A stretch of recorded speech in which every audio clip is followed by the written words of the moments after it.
Bodo Glimt Inter lascia degli strascichi piuttosto pesanti. Oltre alla sconfitta che ha fatto male, oltre al campo che ha fatto anche arrabbiare l'Inter, che ha protestato in maniera informale con l'UEFA per le condizioni del prato di Bodo, arrivano soprattutto i problemi fisici e in particolare l'infortunio di Lautaro Martinez, del capitano, un infortunio pesante. È appena arrivato proprio in questi istanti il comunicato ufficiale dell'Inter che andiamo a leggere sul sito e si parla di un risentimento muscolare al soleo della gamba sinistra, situazione che quindi verrà rivalutata la prossima settimana. Come al solito sono comunicati senza troppi dettagli, che non c'erano tantissime informazioni. Il soleo, sappiamo bene, un muscolo molto particolare, molto delicato. Tradotto si parla di un mese di stop circa. Qualcuno ha ipotizzato un recupero lampo addirittura già per il derby. Francamente, dalle notizie che abbiamo noi su Passione Inter siamo molto più pessimisti in realtà su questo fronte, con un Lautaro Martinez che quindi salta sicuramente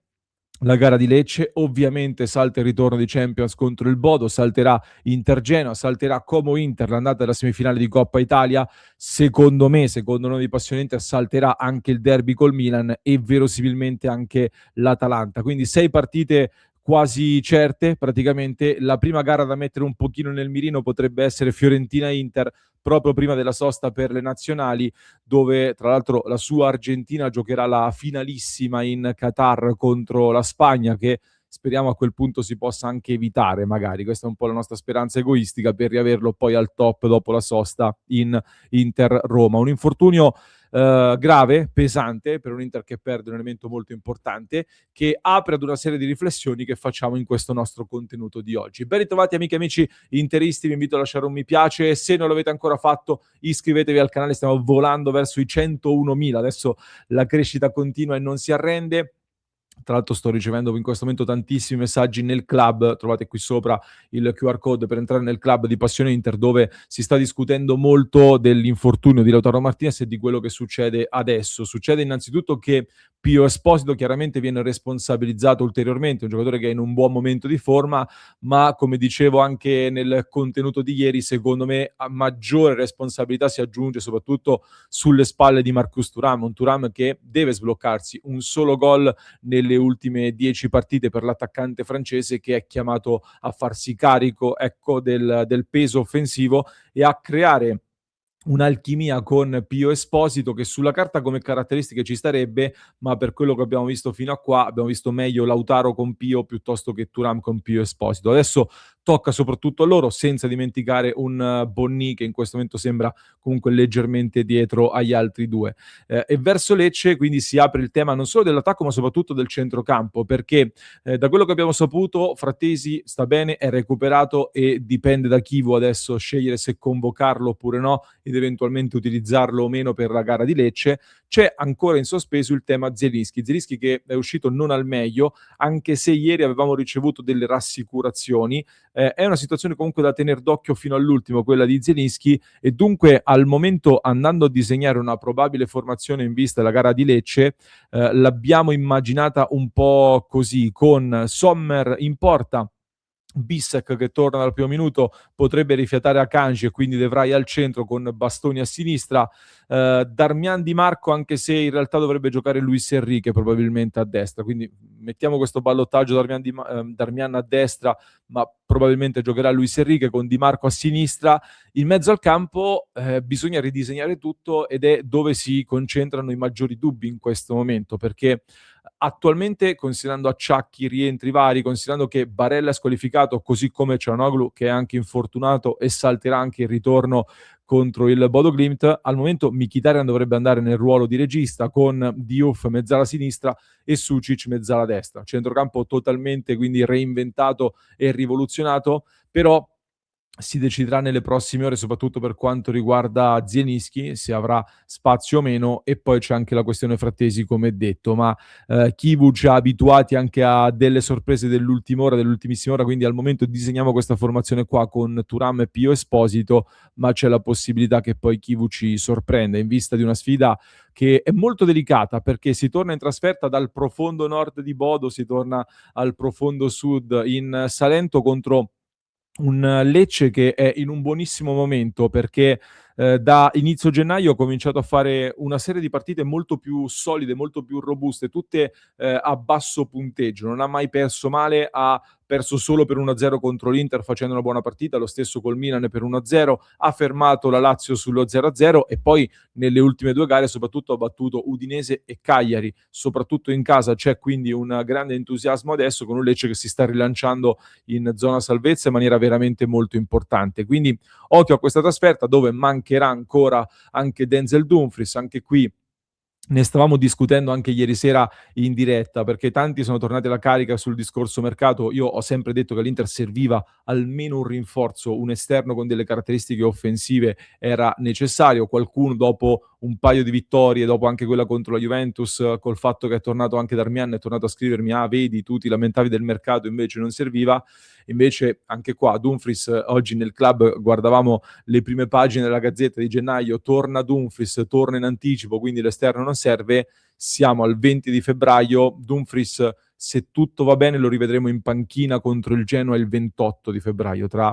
8 giorni, ma non è nemmeno detto, potrebbe rientrare per il derby dell'8 marzo, giù di lì, ma c'è da vedere anche che Dumfries sarà dopo 4 mesi di stop, verosimilmente. Quindi è un Inter che deve fare i conti con una situazione infortuni piuttosto delicata, soprattutto in questo weekend, ecco, delicato, dove vi condivido anche la classifica. L'Inter intanto si è portata a +7 e questo sarà il primo weekend, tra l'altro dopo le polemiche, e adesso ci arriviamo. Il Milan affronta in casa il Parma in questo turno, l'Inter come detto va a Lecce, Milan che poi avrà la Cremonese prima del derby, mentre l'Inter avrà anche il Bodo oltre al Como in Coppa Italia. Dicevo che questo sarà il primo weekend dopo i veleni di Inter-Juve, veleni che si sono ulteriormente arricchiti di quelli lanciati dal Milan dopo la gara contro il Como di mercoledì sera, che noi chiaramente abbiamo seguito in maniera un pochino distratta perché eravamo focalizzati di più su Inter, su Bodo Inter. Chiaramente sono successe diverse cose nella partita di San Siro tra Milan e Como, con Van der Bremt che fa un intervento duro su Pavlovic che si è fatto male e cercherà di recuperare per il derby. Salma Kers che per me andava nettamente espulso, nessuno ne sta parlando e non ho capito perché, ma ci si lamenta soprattutto di questo gesto che è stato molto antisportivo. Ecco, se Bastoni è stato antisportivo per aver simulato e poi esultato, Fabregas, un allenatore che trattiene Salma Kers che sta rientrando in campo, quindi danneggia un avversario, ma è un allenatore dalla panchina che trattiene. Per me qui siamo ad un altro livello di antisportività, eppure non ho sentito interrogazioni parlamentari, politici e discussioni varie nei grandi salotti televisivi su questa cosa qua. Ci ha pensato però la Gazzetta dello Sport e oggi io ho letto sulla Gazzetta una cosa che mi ha abbastanza inorridito, comunque sono rimasto molto perplesso perché la Gazzetta oggi ha pubblicato in pratica un dossier arbitrale con tutti i presunti torti arbitrali che avrebbe avuto il Milan, per cui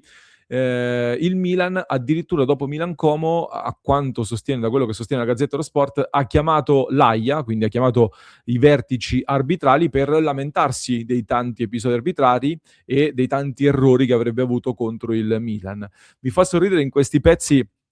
come anche in questo caso più volte viene scritto il Milan ha chiamato l'AIA in maniera molto garbata, così come l'altro giorno dopo Inter-Juve John Elkann ha chiamato addirittura Gravina, il capo della FIGC, sempre in maniera educata e garbata. Cioè, me lo immagino, state chiamando i vertici arbitrali o della FIGC per lamentarvi e mettere pressione sugli arbitri e per avere dei favori evidentemente, o comunque per spingere ad avere dei favori o magari ad avere un occhio di riguardo, ecco, mettiamola così. Mi immagino il modo garbato, cioè come col telefono, salve, buongiorno, gradiremmo una maggiore attenzione, gradiremmo danneggiamenti anche per l'Inter, non lo so,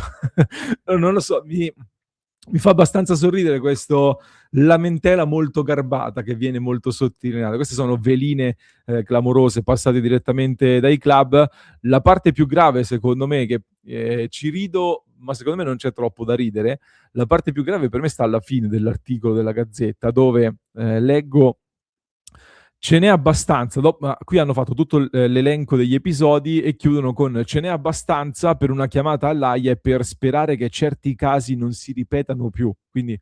ci sono elementi a sufficienza per chiamare l'AIA e sperare che certi casi non si ripetano più. a Milanello e in via Aldo Rossi hanno fiducia in un finale di campionato senza veleni ed errori.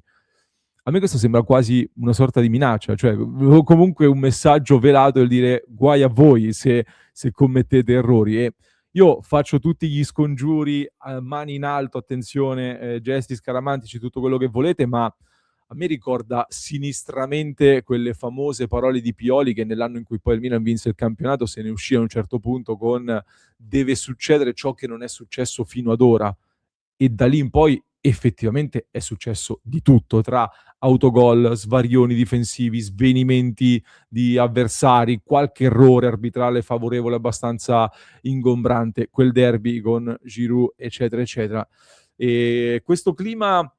me lo ricorda sinistramente, quindi non mettiamo le mani avanti, ovviamente. Testa adesso al Lecce, bisogna fare una vittoria importante, poi bisogna dare una reazione forte anche contro il Bodo, perché ci sta che l'Inter possa essere maggiormente concentrata sul campionato, uscire però ai playoff di Champions League contro il Bodo per me sarebbe però una macchia comunque pesante, perché un Inter che si è conquistata a fatica il diritto di stare di nuovo nell'elite internazionale e di essersi rimessa a livello internazionale sulla mappa del calcio, uscire contro il Bodo e dire però l'importante è il campionato, mi preoccuperebbe, perché vorrebbe dire tornare ad una mentalità che io invece pensavo che l'Inter avesse debellato e si fosse tolta totalmente di dosso dopo le ultime grandi stagioni. E un Inter che ricomincia a pensare di più all'orticello e a dire la Champions è un fastidio, dobbiamo solo qualificarci, incassare e andarcene, mi preoccupa, perché tornare ai livelli di una squadra non competitiva e fare un po' la fine che ha fatto anche il Milan a livello di competitività con questo tipo di progetto è un attimo, secondo me. Per cui serve una reazione forte, serve un momento da Inter, ecco, nelle difficoltà degli infortuni tirar fuori qualcosina in più che è nel nostro potenziale, che è nel potenziale di questa Inter, che verosimilmente incapperà in qualche passo falso. Ecco, sarebbe strano mantenere questo rendimento, anche se l'Inter ce lo auguriamo possa mantenerlo, e quindi bisogna tenere la barra dritta. E poi il derby sarà una partita verosimilmente decisiva per lo scudetto, sperando ecco questa volta di farlo girare dalla nostra parte. Fatemi sapere la vostra nei commenti, vi aspetto qui sotto, vi aspetto nel club di Passione Inter dove la discussione continua. Oggi in diretta alle 19:30 lanciamo una novità, quindi vi aspetto numerosi anche nella diretta alle 19:30. Vi lascio con un approfondimento che trovate in descrizione per chi ci ascolta in podcast, mentre per chi ci segue su YouTube vi basta cliccare qui.